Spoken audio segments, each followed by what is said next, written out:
What's up, y'all? Reggie here with another video for the Utopian Project. I want to start a video series or whatnot, playlist, about this topic that I've just been kind of putting in the forefront of my mind here over the past maybe year or so. And that is the topic of, it's the topic of drugs, but especially crack.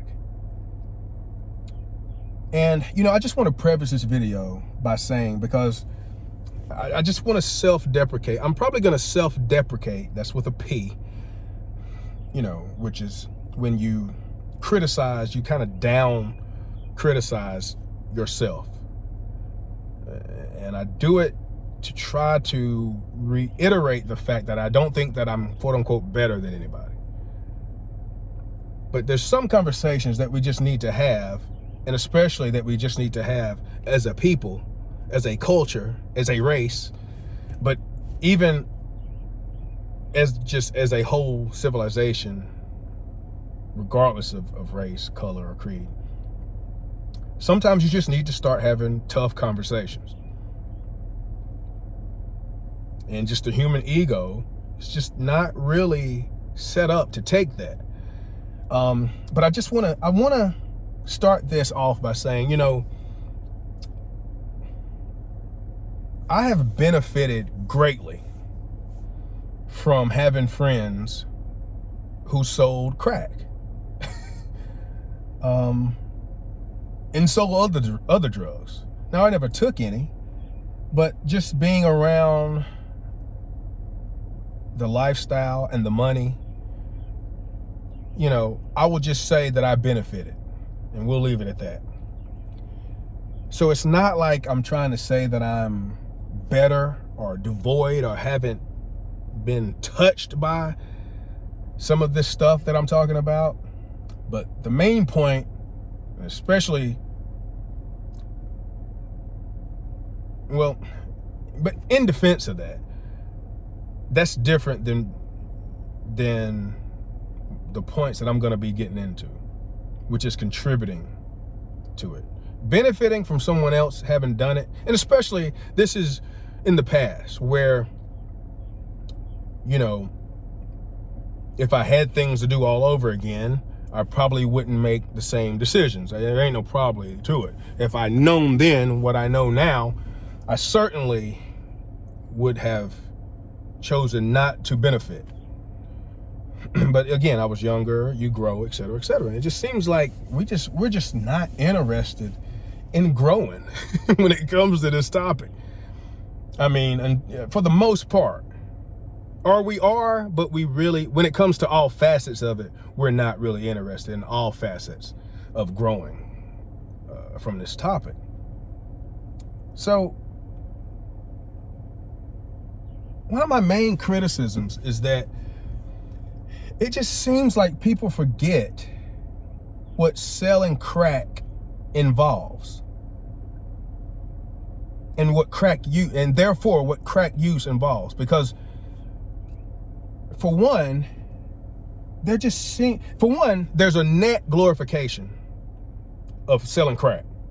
I don't care what anybody says, and we can prove this. We can talk about this, and I'm going to help prove this.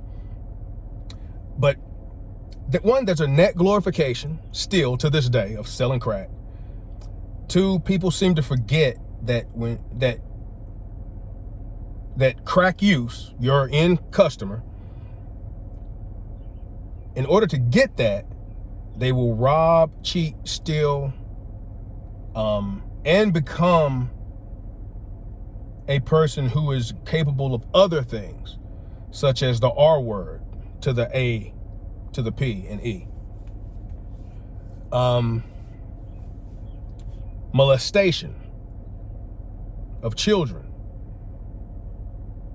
Again, a person who takes the life of another person. That starts with an M. I don't want to say that for the algorithm basis. And a person that generally helps to destroy their community and the people around them. for the most part. I mean, that's just the way it is. Oh, you also create crack babies.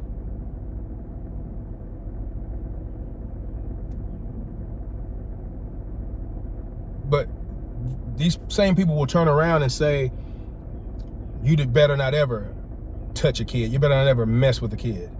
But you're helping facilitate one of the worst situations ever. Being born with some type of mental or brain issue that can be permanent because of your mother using. So there's that and that whole thing. And then, I don't know what number I'm on, thirdly or whatever, there's always this idea of, well, if I don't do it, and I've heard this from friends and other people, if I don't sell it, they're just gonna buy it from somebody else. And I get that. I get that. And that would be something that I would have said years ago or something. But the fact of the matter is that at the end of the day, you are contributing to it where you don't have to. And the fact that you're contributing to it, the fact that you're selling it, you putting your hands and your time and your intention into this thing puts that quote unquote, well, the actual and the quote unquote and the figurative, it puts the literal and the figurative blood on your hands. You know, people get robbed and killed for their, you don't have to be a kingpin to get robbed and killed for your crack or your crack stash or your money stash. And plus it's just typical egotistical selfishness. Well, I'm gonna do it.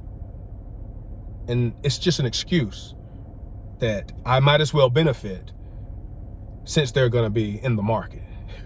And, you know, if you wanna test this logic and how faulty it is, then there's also a market for young little kids. And women and men also, and there's organs and sex slaves, and there's just all kinds of markets you can get in. I mean, somebody's gonna buy. Why don't you get into those? And if you wanna play some moral high ground, then again, you're still involved with those, because people that are strung out on drugs do all of those things for the most part. But anyway, so that's just a little bit of a backdrop. And to get on to another kind of subject, you know, tangential to this, is like me watching Vlad TV so much over the past years has really made this come to the forefront. And I just realized, it's like, look, I mean, I don't think Vlad really does it on purpose. I don't think he understands. And these other channels, plenty of other channels ran by black people. Vlad is a white guy. There's plenty of other channels ran by black people, and et cetera, et cetera. It's not a race thing, but I just watch more Vlad than a lot of these other channels due to Vlad's interest in being so involved in hip hop and music. He just has a lot of guests that I like. But anyway, there's a net glorification, and watching somebody like Vlad, who I think is like low key obsessed, because my thing is like, you're giving people a platform to tell their story. And that's another point I wanted to make. The friends and people that I know who made a lot of money and who sold this stuff, and of course went to jail for it, like pretty much everybody does, they're not out. When I see them, are, you know, the few that I know and the few that I don't know, when I run into them, you know, and I just never hear about them, or when I see them in person, they never talk about what they used to do. They never talk about how much they sold, how much money they made, et cetera, et cetera. It just never. And I give them props for that, because they're not glorifying it. Because once you start doing it, you're glorifying it. That's what makes it interesting. That's part of what makes it interesting.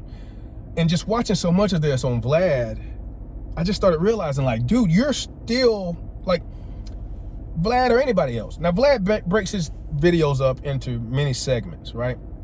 But it doesn't matter. It's just easier for you to notice it when Vlad does that. But it doesn't matter. You take any of these people's conversations, interviews, and you do the typical tests, the positive, negative test, the law of opposites. Draw you a line down the middle of a sheet of paper or imaginary in your head, and for every comment that this person makes about the game, the streets, etc., put, was it positive towards it or negative towards it? Are they glorifying it, or are they showing a negative light and a negative picture of crack and of crack dealing, crack selling, and the money and everything? Because what happens is these people and these hosts think that just because a couple of times during the interview or somewhere near the end that they say, I wouldn't do it again, or man, it was bad. Yeah, oh man, it was bad. Yeah, I went to jail. It wasn't worth it, etc., etc. Just because they say that 2 or 3 times or say something similar, that they're doing something good, or by default. All else remains equal because they think that they are. And I guarantee you more people are motivated by watching these videos than people realize and people think. Because what the average person is saying, imagine how many people watch these videos and that are already in the game. And what they're saying is, I'm not gonna do that. Those guys are stupid. I'm not gonna do that. I'm gonna learn from that guy's mistakes. I'm not gonna do that. And they're just, I guarantee you more people are staying in the game than getting out. Like how many, I haven't seen any story or any comments where somebody said, you know, I was watching so and so videos and so and so story, and I decided to get out of the game.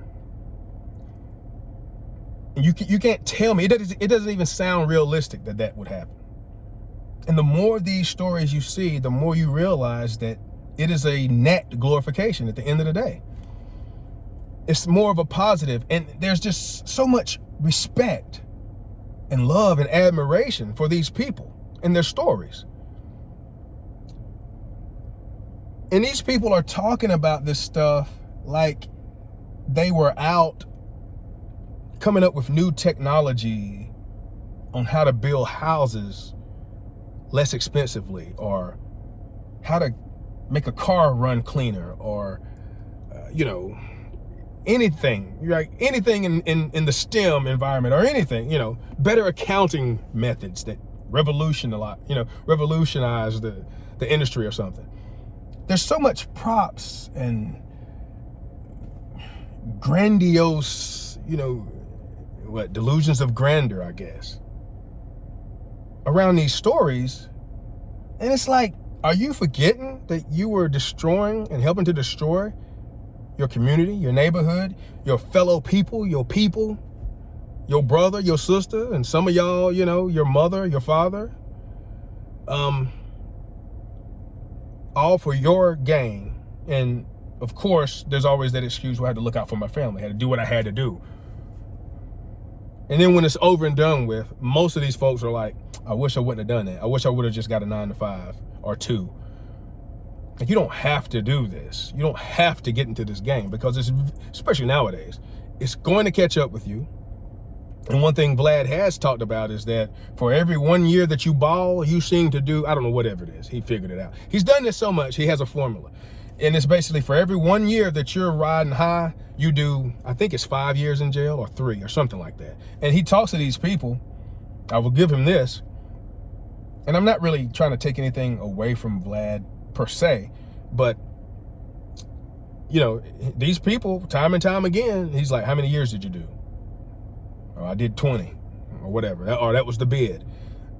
And he was like, and he's talking about, well, from 92 to 98 or whatever, you were riding high, blah, blah, blah. And he's like, well, there you go. It's about whatever, 3 years to every year. That's how much he's talked about this stuff. And he talks about it. And again, so many people talk about this like it was benign, and it's just so fascinating to people. But I just want people to think about this while you watch these videos, regardless of what platform you're on, and how these people talk about it like this is not what was going on, and this is not what they were participating in. And again, the difference between my folks and these folks is that my people just didn't destroy enough people's lives in order to have a well-known name to where they could get on these platforms, luckily.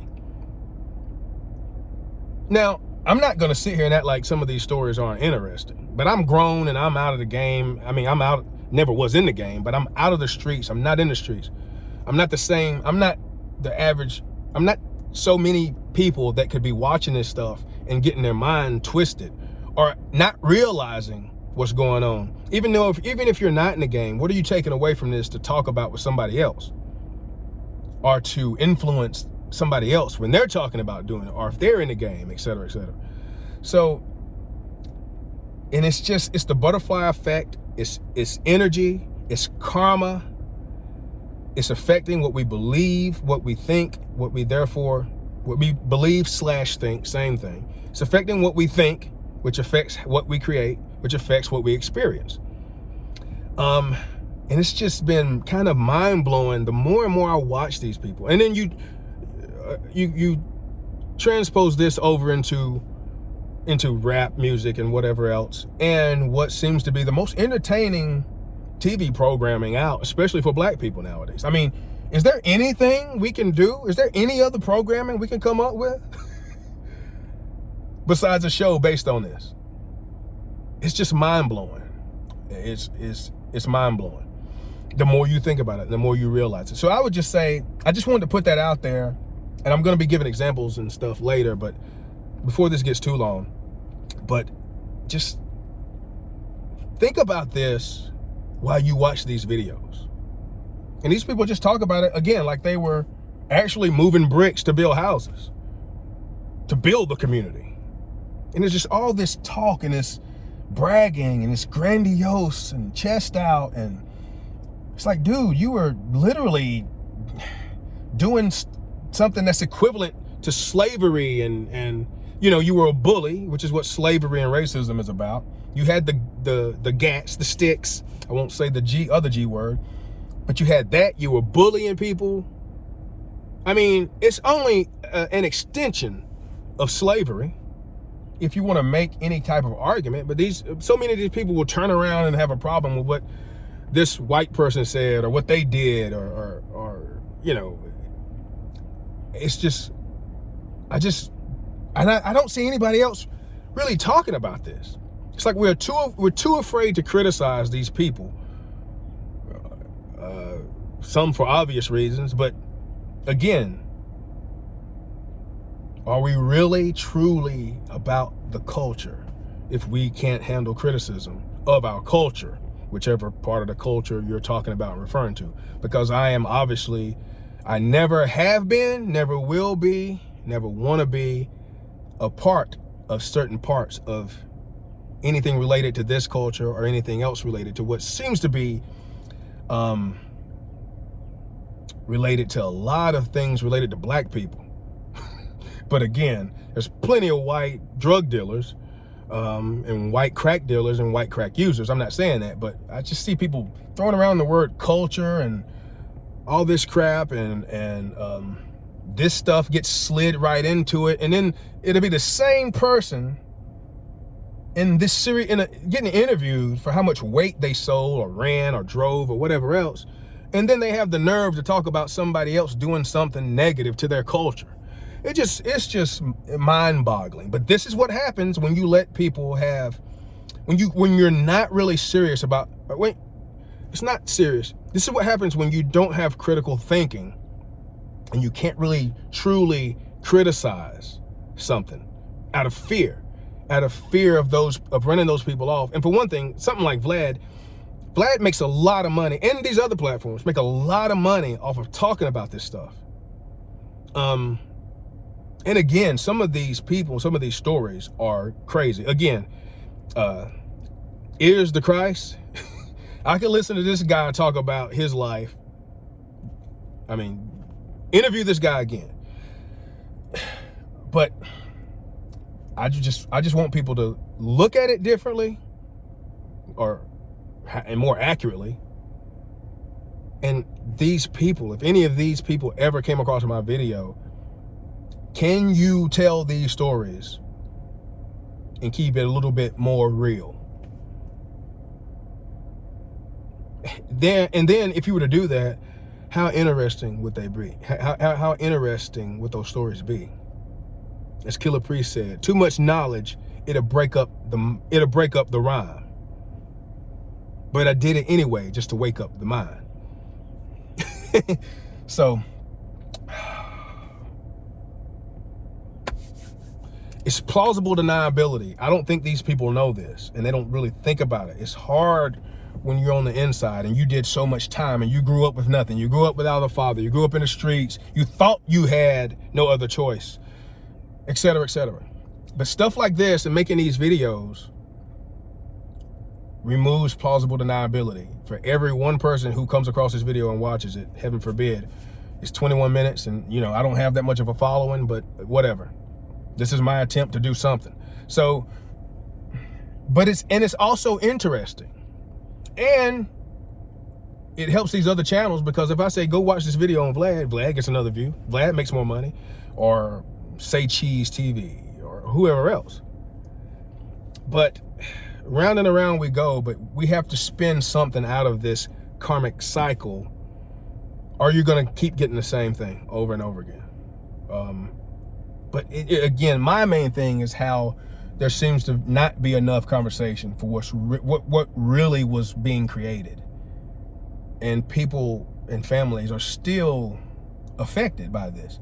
But people want to bring, you know, we're taught to blame it all on slavery, or blame it all on the white man. And even if the white man or whatever, quote unquote, gave you crack and gave it to you, we're back to the same point. Did you decide to take it for your own greedy purposes and then contribute and put energy into this system? And at the end of the day, that's what it all boils down to. And I just don't see enough people talking about that. But anyway, I could go on and on all day. But hey, till the next video, you get the main point. It's a tough subject. It's a very interesting subject as far as I'm concerned. And I don't know. Let's talk about it some more. So peace, love, and light. See y'all in the next video.